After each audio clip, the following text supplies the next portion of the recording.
hard about what you want to be. Step 4. Everybody just do your thing. Wake up, today's gonna be a good day. Wake up, today's gonna be a good day. Wake up, today's gonna be a good day. Welcome to Tales from the Field. We are back and better than ever. Last week on Monday, Daniel Taylor was back with Azure SQL Managed Instance, how to enable next-gen general purpose. Then on Tuesday, we had our Azure Data Community Roundtable. And then on Wednesday, I was back with Microsoft Fabric, import on-premise SQL Server 2022 data into Microsoft Fabric with data pipelines. Then we were off to SQL Saturday Jacksonville, where we had an amazing time presenting a pre-con with our good friend Buck Woody. And it was the majority of us on the screen. And then we did a whole bunch of sessions on Saturday at SQL Saturday. So much to do, so much to see. You don't want to miss a thing. If this is your first time finding your way over to Tales from the Field, give us a like and give us a subscribe. We drop content every Monday, Tuesday, and Wednesday. On Monday, we have our SQL and our AI content. On Tuesday, we have the Azure Data Community Roundtable. It is Tuesday, so you're here for the roundtable, and that's what we're here to do. If you want to make a comment on the stream, join the show. We always love your questions. We love hearing from you. Please feel free to hop into the comments, and one of our amazing co-hosts will see your comment. They will add it to the stream. You will be a part of the show, and we will do our very best to answer those questions that you have. Speaking of those amazing co-hosts, before I go any further, let me introduce them. I am joined by the mountain man, Mr. Daniel Taylor, the man in the hat, Mr. Josh Luedeman. The best beard in the business is back with Mr. Andreas Padilla. We have I need a nickname for Marco. I just realized I don't have a nickname for Marco. We gotta that's a mission. I was gonna say the Brazilian bombshell. The Brazilian bombshell. Marco Cardoso is with us. And we are approaching summertime. But if you've got a warm feeling, it's not that the heat is on, it's your friend of mine, Neeraj Jhaveri, just wafting that manliness through the screen. Neeraj, so good to have you with us, buddy. Well, you're here for the Azure Data Community Roundtable, and a part of that is joining the community. So we've got a couple things we want you to do. First off, we want you to head over to the Microsoft website where the Azure Data Community lives and find a user group, find a local user group to be that you can participate in. You can find different events that are going on. Everything is there. It's an all-in-stop, one-shop hub. And one of the things you'll find there is you'll find great content like how you get free training from, say, a SQL Saturday. We just completed SQL Saturday Jacksonville. We presented a pre-con there. Our good friend Patrick LeBlanc, who's one half a guy in the cube, was there presenting on Microsoft Fabric. This is wonderful training that you can get in your community. You had in total, I think it was 7 people from Microsoft teaching different content on full day pre-cons between AI and Microsoft Fabric, some of the most important information that you need to be able to learn. And you get that at your local events at SQL Saturday. So head over to SQLSaturday.com, check that out, find that local event near you. And don't stop there. There's also Data Saturday. And Data Saturday, we have a host of wonderful international conferences: Stockholm, Croatia, the Rhineland, Brisbane, even Data Saturday in South Island is coming up, and also Oslo. We even have such exotic locations as Dallas. That's right, Data Saturday Dallas. So find the location nearest you and find a way to be able to participate in this wonderful community. Speaking of this wonderful community, we also have our Microsoft Fabric learning page. We've got over 3,000 members. And there's a lot of stuff going on, a lot of people participating and commenting. And we want to hear from you if you have any questions, if you're looking for a good place to learn. This is where you want to go check it out on LinkedIn. That was a whole lot. So, okay, guys, we were largely together for the weekend. We all went to the dinner at the Brazilian steakhouse. And we were certainly thinking of you, Marco, being there.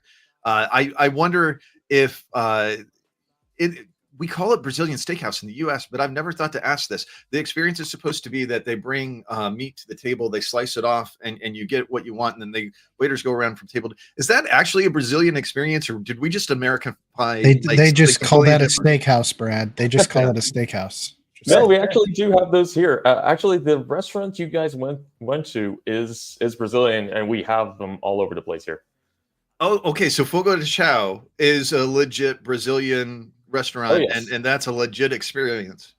The name means fire from the floor because these steaks are presumably sticked on the ground over a fire, and they leave it there for hours and hours. Wow. I was gonna that is amazing. Okay. My hat's off. We have something in America that is a traditional, non-Americanized type of thing. Just so you know, if you're going over to Italy, it's not the Olive Garden. That's not what you're going to expect to get there. It's going to be more Mediterranean-based food. So we still need to make I sure don't know. that I we think level set that.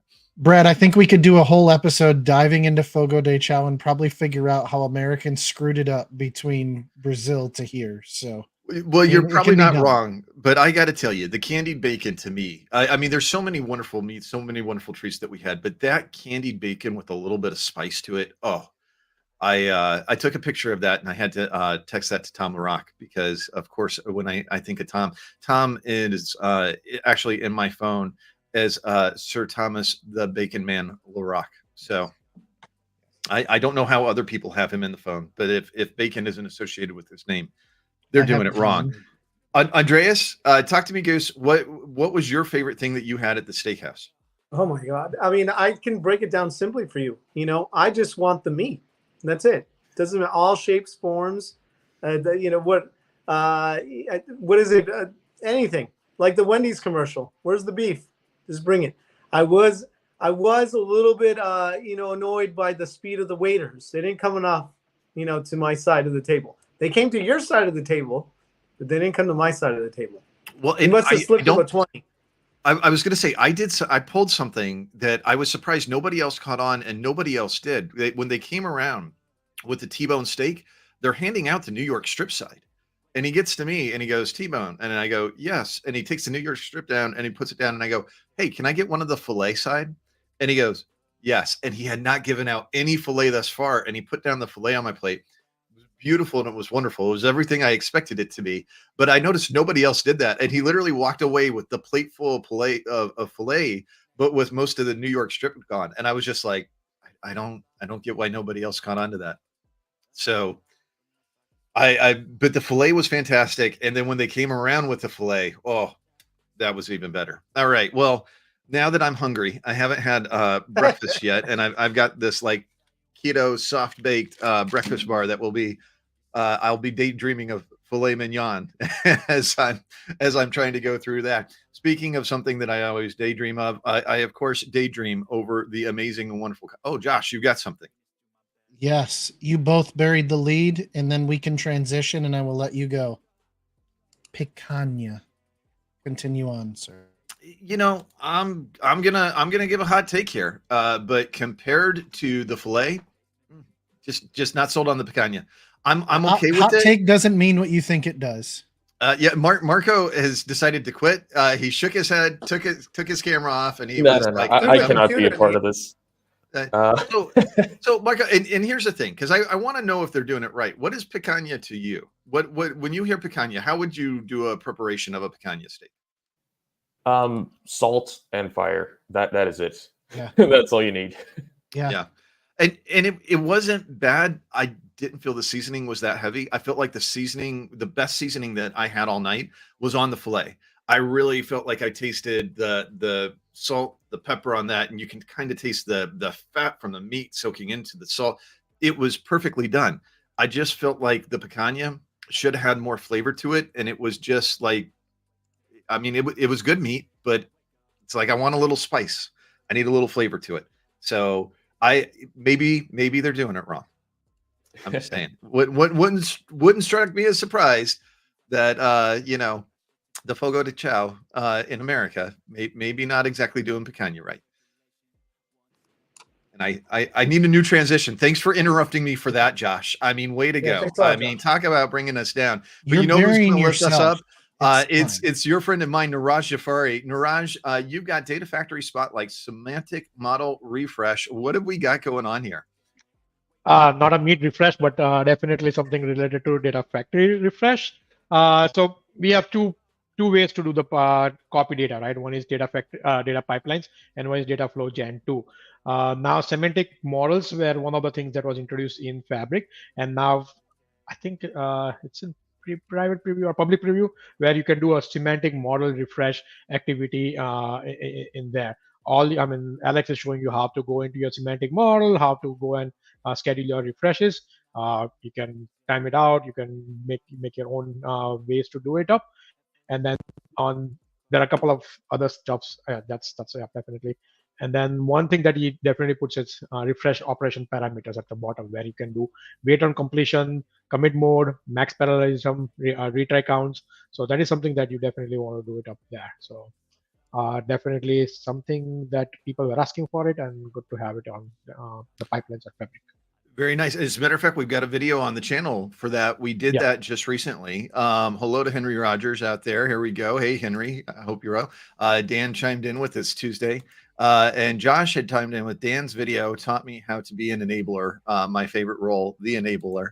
And then Dan said a huge shout out to David Seiss for helping us out during the pre-con. Yes, David took some absolutely phenomenal pictures across the board too.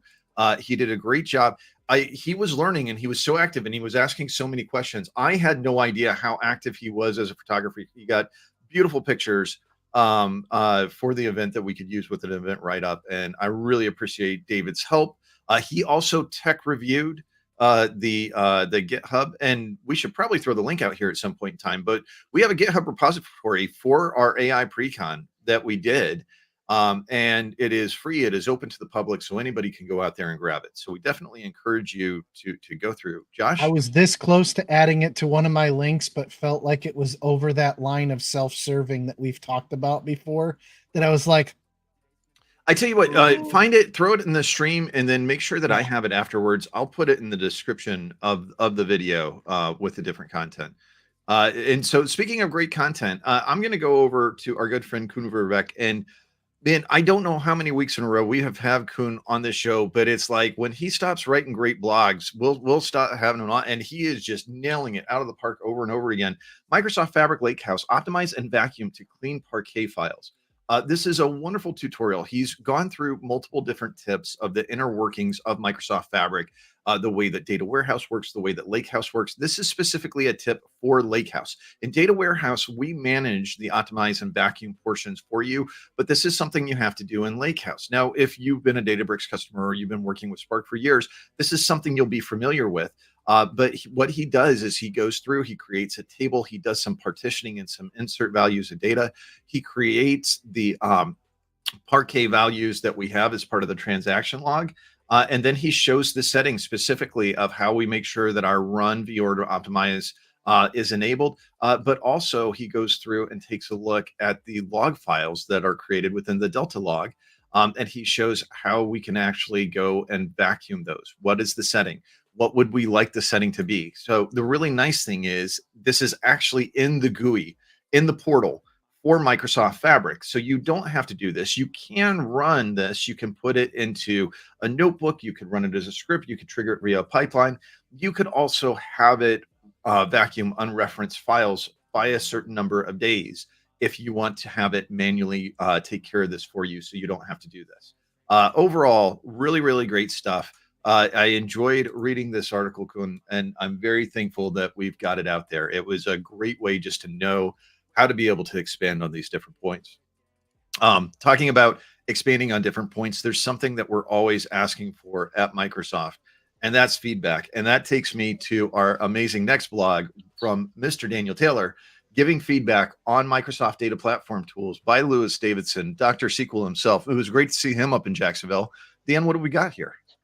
Yeah, so a lot of times we hear, man, I wish SSMS did this. I wish Azure Data Studio did this. Well, you know what? You can provide us feedback and you can give us that feedback and it may make it to the product, right? If there is a value prop to this being added to, let's say, SSMS or Azure Data Studio, for example, they added Profiler to the Azure Data Studio as an extended event. Yeah, I almost had you there. But Lewis goes through as to where each of the links are for that feedback. So consolidated all in one place a place where we can provide feedback so that we can improve upon our products here. So I bookmarked this because I often forget where these are, and I use SQL commands, I use at least 6 of these that are listed on the screen. So thank you, Dr. SQL, for putting this out there. And I've seen Lewis. I don't know if he's making the rounds again, or but it's been good seeing him out there and seeing some blog posts coming from him in the community. So good stuff. Yes, it was fantastic to see him. He's got a Disney World trip coming up, which is good to hear again. It's wonderful to see him out in the community. It's wonderful to see so many of our friends. One of the things I felt like this year, between the Fabric Conference, between going to SQL Saturday Atlanta and SQL Saturday Jacksonville, I feel like I'm seeing people out and about more, which is always a really, really nice thing. It's rebuilding that community, which is why we're so perfect. And so Josh said, I was sure that Brad was going to say what we're asking for is more Josh at Microsoft. Josh, yeah. I don't think anybody asked for that at Microsoft. I've So- never No, heard that's that. valid. As a matter of fact, hear it I've all sent the in a time. I've sent in a feedback request saying that our quota is full. We've got enough Josh. We only need Josh Luedeman. More. We could probably More. handle a couple more Brads, maybe Neeraj's. I'd take another Dan, Andreas, Marco. Josh, we're good. To be fair, Yeah. more Josh Luedeman, not more Joshes. Well, Josh Josh Luedeman's like Luedeman. cowbell, baby. I gotta have my cowbell. Thank So you. that's fair. And speaking of things I got to have in my life, I got to have someone who is educating me on the latest and the greatest technologies. And when I think of that, I think of course, the beautiful mind that is Mr. Andreas Padilla. And we're talking AI RAG chat app evaluation.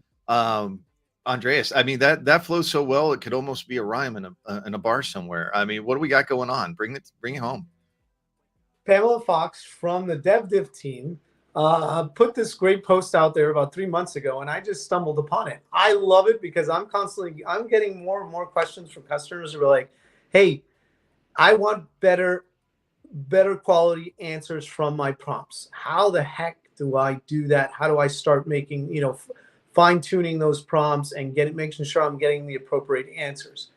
This is one of the tool sets. Now we go into the world of LLM ops, and people are asking me, well, what can I do? Do I have any tool sets? Do I have any scripts I can, incorporate in my life cycle?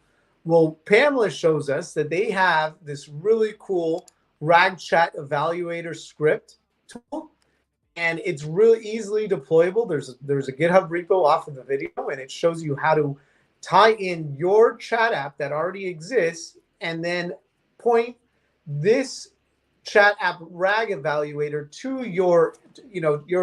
the chat app that you've already created, so you can evaluate its performance, evaluate some of the quality checks, coherence, relevancy, groundedness, similarity. So you can actually use this, and you can probably be up and running in 5 minutes to give you a better indication of whether your prompts will give you the appropriate answers. So mark this down as one of your tools that you should pull out of your back pocket in your LLM lifecycle to better create your prompts. So this looks really fun. And I'm going to save this off. So first off, it intrigues me because Pamela's using Docker on this. And Docker is, of course, super easy to set up. Whenever I present on SQL Server, I've been doing this for years. I'm using a Docker container on Linux that I'm running on my laptop because it's so easy, so portable to be able to set up and get using. But the next thing I wanted to ask, when we look at using RAG pattern for AI and Docker containers like this, what you're talking about is deploying a model in there for that RAG pattern. That's where we're pointing at our own data, and we're going to be asking chatbot questions using our own data, and we're looking for the accuracy of how the bot answers questions as compared to our own data, right? That's what we're looking for when we use something like this. We want, at the end of the day, what we're looking for is that the answer is what you're expecting.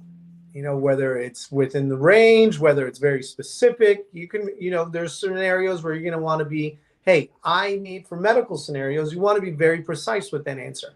So you can't vary. But if we're talking about, hey, I want you to write me an email, there's a lot of, and then there's a style to that email.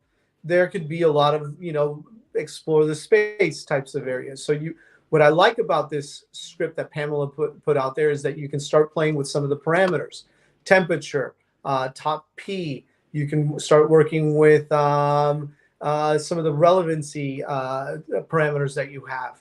And you can start rearranging the prompt so that it's, there are best practices when it comes to prompt. Be very specific. Order matters. How can I adjust the system prompt? So I love this because it gives us the flexibility to start, twisting those gauges and those levers so I can see if I can get a better response. Well, and I guess the thing I'm thinking of when we move past the response, right?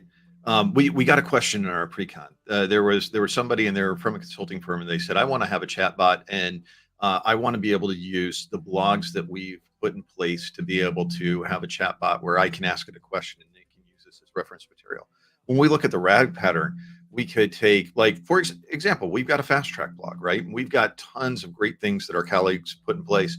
If we pulled down all of those blogs, perhaps we put them in a format that we could consume them.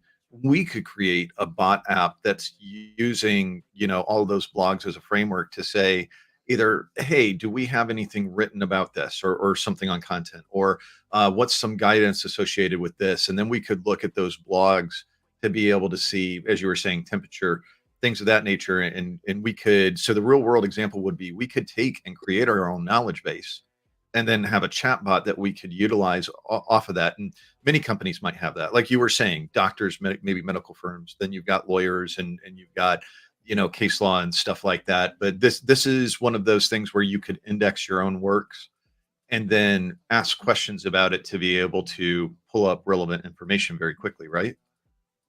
Yeah, this would be after the fact. You've already grounded, if you've already taken that, sort of data that's in certain blogs, you've already created that RAG pattern. Now you have a solution. You have a solution that's already out there, Brad. And this would be, hey, I want to test it out. Does it work appropriately? That's one of the steps. Alex Morales has a great tool out there that's similar to this. It's called the RAG Commander.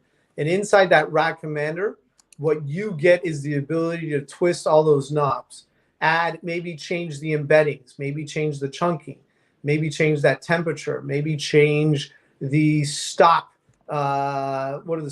Your stop variable? There's a lot of parameters that you can change in order to get back either vary the answer or make the answer more precise. Once you've developed the solution, I need to go back and test it. This is now a testing tool. Gotcha. So this is the testing tool to be able to make sure that we're good to go. So Josh had mentioned it would be nice if there was a great session of content based off of some of the things that we were discussing back and forth. And here's the link. It's in the channel, GitHub SQL Server Workshops, Open AI Data. This is listed under the SQL Server Workshops as a part of the Microsoft GitHub repository, AI Data Pro. And I believe we've got an AKA for that, aka.ms/OpenAI Data Pro, I believe also redirects to that GitHub repository. Thank you to the Tales from the Field account for getting that out there. Well done, Josh. Good discussion, Andreas. The next thing, of course, that we're going to talk about, we're talking about another beautiful mind, and it's Mr. Marco Cardoso, image analysis with Azure OpenAI, AI GPT-4V, and Azure Data Factory 4V. I don't know what V is, but I'm very excited about it. Marco, what do we got here? Yep. First thing I got to say, the beautiful mind here is Jean. Jean was one of the first people on our team to really dive into GPT-4 Vision, and that's what the V is all about.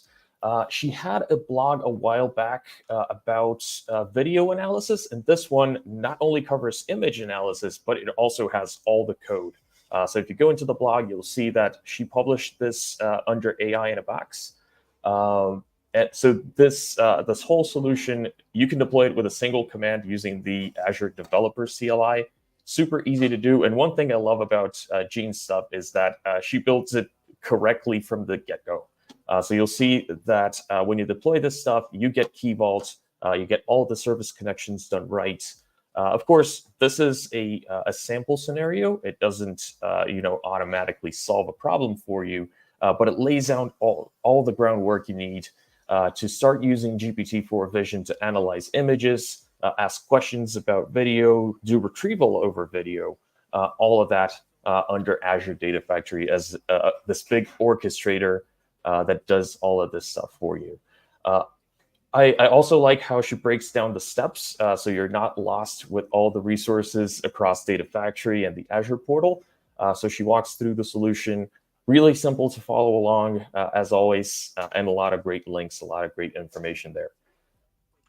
Yeah, wow. I love the detail of this, and I love how she not only do we have a flow diagram to understand how the data is going to flow, we've got a step 1 through step 7 diagram showing all of this, and then the details of the pipeline. And as you can see, this is a very long blog with a lot of detail. Great step-by-step instructions here by Jean to make this dynamic and be able to get this. And again, just to focus on some of these resources down here, we've got the Azure AI in a box, which is where this code is stored from. And then Jean has some additional links down here to be able to follow up.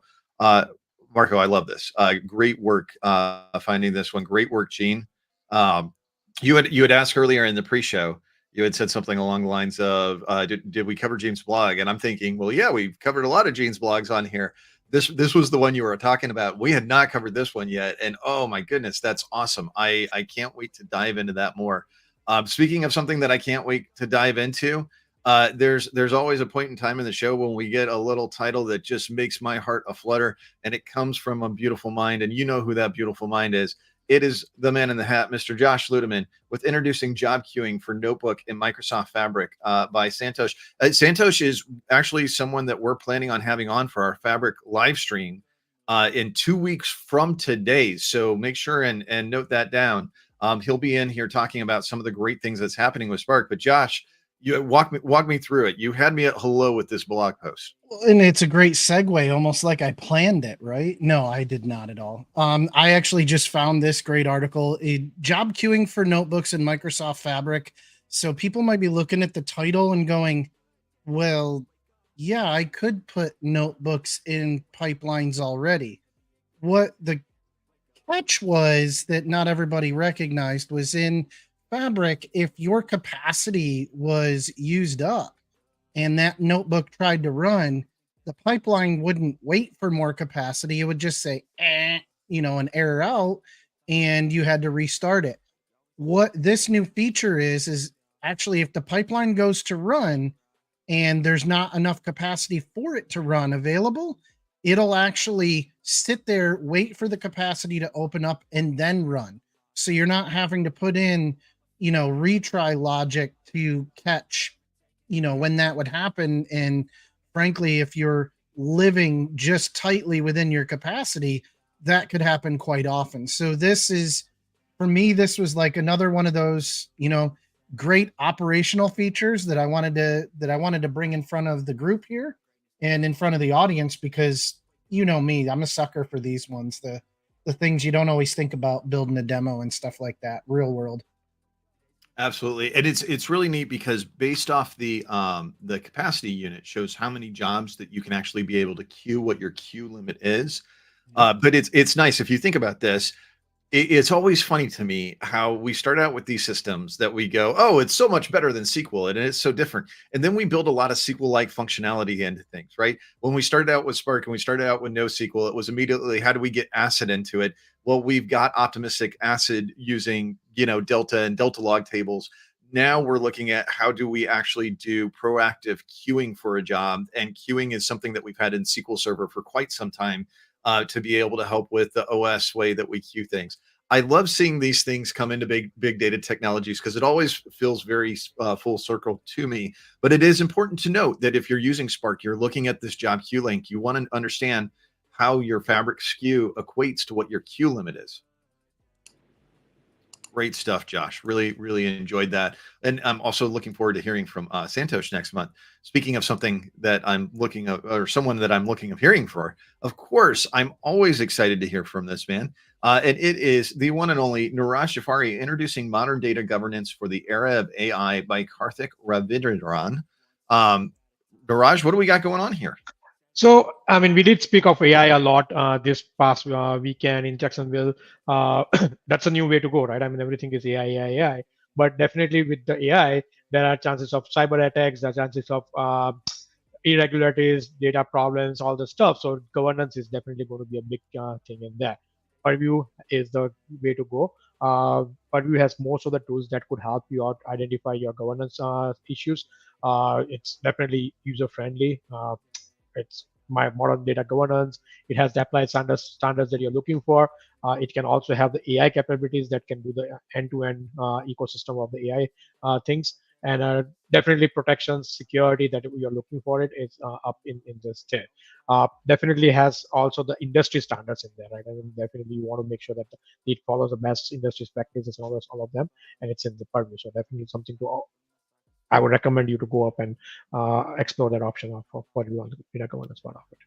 Well, we just went through a big change with Purview, right? And the way that we're Mhm. utilizing Purview, and you have the number of Purview instances that you have within Microsoft is really set to one now to be able to manage everything end to end. And we're constantly expanding the capabilities and what we can do there. If you're not already utilizing Purview, you might actually be utilizing technologies that are using Purview under the covers.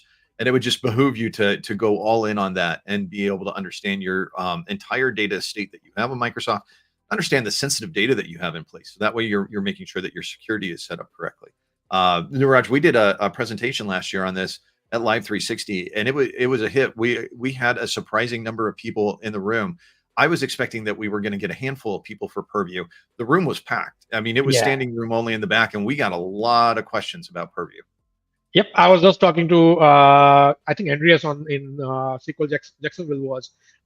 We had a definitely like Purview was a breaker. I mean, we never accepted. I mean, what I was expecting 5-10 people only, but it was a jam-packed room. Yeah, definitely something different. Yeah, yeah. People are very, very interested in this topic, which they need to be, because it's security, and we're never going to get in a world where we go, we don't need that much security. Let's just make it easy on them. Speaking of making it easy, I want to talk about this because Bicep your elastic jobs. Josephine Bush, who is, of course, Hello SQL Kitty over on Twitter, runs the blog SQLkitty.com. And she did a wonderful job last year. I believe we featured her blog where she was talking about Terraform and using Azure SQL. Well, Dan, you've got some great videos up on Elastic Jobs. Elastic Jobs are an amazing feature. Whenever we talk about how you use SQL Agent for an Azure SQL database, Elastic Jobs are where you should be going. It's a major advance that we've got out there. And so she covers this. And I love the table of contents because she doesn't start off assuming that you know this. She says, what is Bicep? Why would we use Bicep? How do we use Bicep? Existing Bicep resources, and then we're going to do a Bicep for an Azure SQL database, a Bicep for an Elastic Jobs agent, deploying Bicep, and then alerting on those Elastic Jobs. I'm not going to cover every single bit of this because I think that sums it up pretty nicely of what we're doing. But as you can see, another wonderful blog. Josephine does a great job making sure that she's got step-by-step instructions. She's got coding instructions. All of this, a really, really great way to be able to do an end-to-end deployment, especially if you're using Bicep in your environment or you're looking at getting a little education into Bicep and being able to utilize it a bit more. Wonderful, wonderful work. And I was very excited to find that. Great work, Josephine. This was, perhaps the most confusing title that we had when we were running through this in the pre-show. I wasn't even sure that I was on the right website. And so Dan, the best 10 years for movies were 1994 to 2003. I have proof. I'm skeptical. I feel like the Avengers and Marvel Comics were not going to that point in time. So I'm a little skeptical in this, but how do I find out? How do I figure out what's going on with this so I can then try and back it up with science and data? What do we got going on here? Yeah, so Daniel Houtmacher here. First off, starts with, stay with me, this is not clickbait, because I was like, okay, because I saw this going through the socials and the different networking sites. A bunch of different people were talking about this blog post, and I was like, okay, I'm interested. Well, what Daniel does here is he goes through and informs us that the IMDb database is public. So we can download this database and you can utilize it to figure out the top movies during the time frame there for 1994 to 2003. But what I like about this is Daniel provides us the GitHub repository to create the new SQL Server 2022 database, create the schema, download and install the data, and then load the relational tables for our IMDb database. Daniel then goes through and runs some queries to show his proof what the top 10 movies were during that time frame. But I saw a lot of value in this because I think what Daniel's intention here is, or I'm hoping I'm reading his intention here, is he's giving us a great set of data to go and run our own queries against as well, right? But he goes through and proves out his theory, but also primes the pump for us to go out there and says, IMDb database is out there. And I had some thoughts, around this, that I may want to try and load this into Fabric with some of the things that we're doing in Fabric these days. And looking at the data in a different way. Like, I would love to know who goes to these movies on rainy days. Can I use this movie data to find out who's doing that? Or are people still going to the movie on sunny days? I prefer rainy days, but hey. The trouble with that is we need box office level information on that, and that's really difficult to get. I played around with that before, but I think that his results for the decade are interesting. Josh said someone is trying to steal Brad's thunder from all of his demo work on Marvel and Star Wars movies and sentiment analysis performance. Do people still dance? Are food trucks still a thing? Yeah, Dan, I think you've questioned a little too much. I've gone to movies on rainy days and I've gone to movies on sunny days. It just, to me, it matters. Is there a movie worth seeing? And the answer to that is when we get to July, yes, there is, because it's going to be Deadpool 3, Deadpool and Wolverine. That's what I'm waiting for. Frankly, Dan's whole thing of questioning about movies just had me recall that legendary line from the ageless one, Paul Rudd, Ant-Man 2, Ant-Man and the Wasp.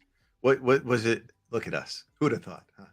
No. Do people when he's getting his ankle monitor taken off? Do people still dance? Are food trucks still a thing? Oh yeah, that was a great line. Well, so speaking of great things, of course, I got to follow up that with something big. I mean, we're talking about the movies. We're talking about I got stars in my eyes, and that leads me to one man, Mr. Andreas Padilla, where Andreas, we've got Kickstart Your LLM Evolution in Azure AI Studio on the AI show.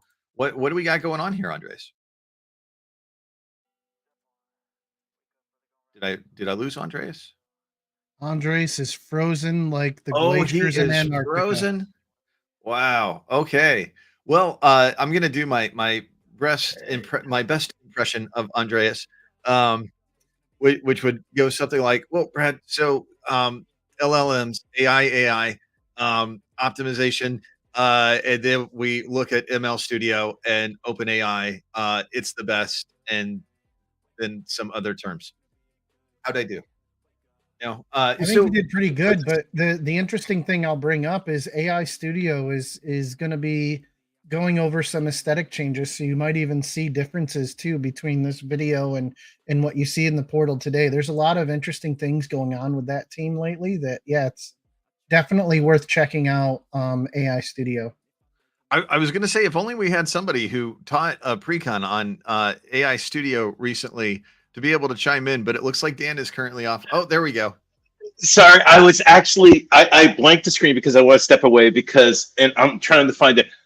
Our good friend Neeraj gave us some awesome mugs that I was hoping to have clean for this thing. He gave us some awesome Tales from the Field mugs. But yeah, so when you're going through the Azure AI Open Studio, if you were using it last week or the week before, when you go through some of these videos, expect some UI changes, and they're significant. The way they organized them, they extracted things out from folders and they made it a whole top down bottom thing. So when you start looking at Azure AI Studio, just give yourself time if you haven't been in there a bit, and note that some of the documentation is off these days because the team has made improvements. It's still in preview. Keep that in mind. Whenever we're in preview, you have to expect changes, and they've made some changes lately. So yes. Fantastic stuff. Thank you for chiming in for Andreas, Dan. I think you did a much better job than I ever could. It's probably some of that beard magic. I just have goatee magic. Josh could have jumped in as well. Marco definitely could have. Marco, I'm not even sure. I think we've got more of an Errol Flynn. But you look good with the mustache. I look like Ned Flanders with a mustache, and that's not going to work out well for anybody. I look at Marco and I immediately think Robin Hood, Green Arrow sort of thing. That's what I'm thinking too. I've got those good vibes of, I've got him running around with a bow and arrow, and everybody's just like, wow, look at that man with the, Oh, that's not too bad. The beard on the sides doesn't work a lot. It's not that I shave; it's that it just doesn't come up. But yeah, the mustache. You'll get there someday. I was the same way when I was very, very young. Just saying. I don't know about that. When I grow a beard, it comes in patchy. All right. Well, speaking of the man with the great face and the great beard, we've got Mr. Marco Cardoso announcing the general availability of GPT-4 Turbo with Vision on Azure Open AI Service. I believe this is the longest title of the week. Congratulations, Marco. I'm fighting for that. I've been trying a couple of weeks now. But just apart from that, so this is something I've been waiting for a long time. This blog is pretty much just an announcement for this general availability of the new model. It says Vision on the title, but it's not just about Vision. We're making GPT-4 Turbo GA. And that, while it's just a label change, it also means that it's stable now. We're putting our hands out there and saying this is good for production. So that means, using GPT models so far has been a bit of a wild ride. We had, since last year, we went from, Da Vinci model to GPT 3.5. Then we got 4 Turbo, and all the way we've got different versions for all of these models. So now we have an officially generally available GPT-4 Turbo, which has all the newest features, including Vision. This also means that this model is probably making its way to other regions. So right now it's been a little tough to pick the right region for your solution. Say you want GPT-4 Turbo, you want DALL-E, and you want a SQL VM. It's a little bit hard to pick the right region for that accommodates for all of your needs. So this being GA is a great flag saying that this is coming to all regions soon. We're working to make that true. And it's kind of cool because now we can get these multimodal deployments in our apps throughout the different regions. But yeah, it's really cool stuff. I love playing with the Vision model. It's kind of fun, actually. And for people who weren't in our pre-con, Dan, what does multimodal mean? And it's not easy for me to say, not easy for you to say. Multimodal. I mean, wow, multimodal made milkshakes by the Mississippi. I don't know. Maybe we need to make that a tongue twister or something like that. It not only allows us to do our chats with our bots and return prompting through our regenerative AI, right? But it allows us to put images as well as videos into our open AI models or our open AI applications. So for example, let's say you're State Farm and you say, give me the damage on this front right quarter panel of my car. It'll go through and it'll scan it for you and give you your prompts back. I hope I did it justice there, Marco. You're teaching me a lot these days. So if I got anything wrong with multimodal there, fire it up. Well, and my understanding is it's the capability to do two things at once, right? Like when we do sentiment detection and analysis, typically that was just one model that was only trained for that. When we did something with vision identification, it was one model that was only trained for that. And now we've got these models that are so powerful, we can actually utilize them to do image analysis and labeling, and then take that and actually infer a command that we have based off of a prompt or a problem we're trying to solve, which would be a completely different model that we do. So multimodal, the capability for these models to change back and forth. So Josh said that from now on, Marco will be Oliver Queen. I think we. Oh God, man, that's a good one. Look at that. He just proved it. Oh my, he did. Wow. Blonde, and that's it. All right, so Marco's now the Green Arrow. I think I have a green hood somewhere from a cosplay like a million years ago. There we go. That's got to happen. Neeraj said, so Dan has the most confusing title. Marco has the longest. Do I get anything for maybe the only title outside of Fabric? Hey, I had some titles outside of Fabric, but Josh gave you a participation trophy, which Neeraj absolutely loved. And then Dan said, here's a little homework for today, multimodal 100 times, and we'll take the exam next week. We definitely will. Now, we've got one link left to go. And of course, we're going to tug at my heartstrings because I always love some SQL announcements. And Josh, the title of this is a really big deal, introducing regular expression regex support in Azure SQL for data exposed. We've got our good friend Anna Hoffman joining us to be able to tell us what have we got going on with regular expression. I mean, it's something we've been asking for a long time, right? Yeah, absolutely. And for me, y'all know with some of the demos that I've built over the years and done at conferences, I dabble a little bit in the application development, and I use that term dabble very carefully and very seriously because I'm not that good. But one of the things I use quite regularly, especially with some of the link gathering that we've done before, Brad, is regex. And doing it in the application code prior was almost a requirement because you really couldn't do anything like that outside of the application before. But now with regex in Azure SQL DB, you get all the basic functions of, getting similar to your regex expressions, counts, replacements, substrings, and even, starting and endpoints of different patterns. But it's bringing the real, top strengths of regex into the database so that you can do the same thing with maybe free text fields that you have in a database, stuff like that. It's going to give you that capability and bring it into the database closer to the data, so you're not having to go out and engage in application outside of it. So for me, I just saw this. I knew a lot of folks are excited about it. One thing to look at, it's a great conversation there with Anna and Abaman Tawari, the PM for it, but also in the comment or in the description of the video is a link to the blog post announcing it. And the blog post from the PG actually has code samples for the entire thing against our favorite sample demo database, AdventureWorks. You're welcome. There we go. That's some great stuff. I absolutely love it. Wonderful way to end the show. New features on Azure SQL, regex, which people have asked for so long. If you're looking to play with that, go around, hit the GitHub repository, make sure that you get some work in. All right. So right now, one of the things we're at the close up of the show, two big things that we want to tell you to do. Go out and check out Future Data Driven. Future Data Driven, the call for speakers is currently still available. It's going to be in September. There's a lot of wonderful things that are going on, and we have all submitted to Future Data Driven. And so we're hoping that we get to see you over there in the audience. Also, keep in mind, Live 360 is just coming up around the corner. We've all submitted. We're waiting to hear back. Josh, where is Live 360 going to be? Oh, on the beautiful, luscious grounds of Universal Studios at the picturesque Lowe's Royal Pacific Resort and Conference Center in sunny, beautiful Orlando, Florida. There you go. That's right.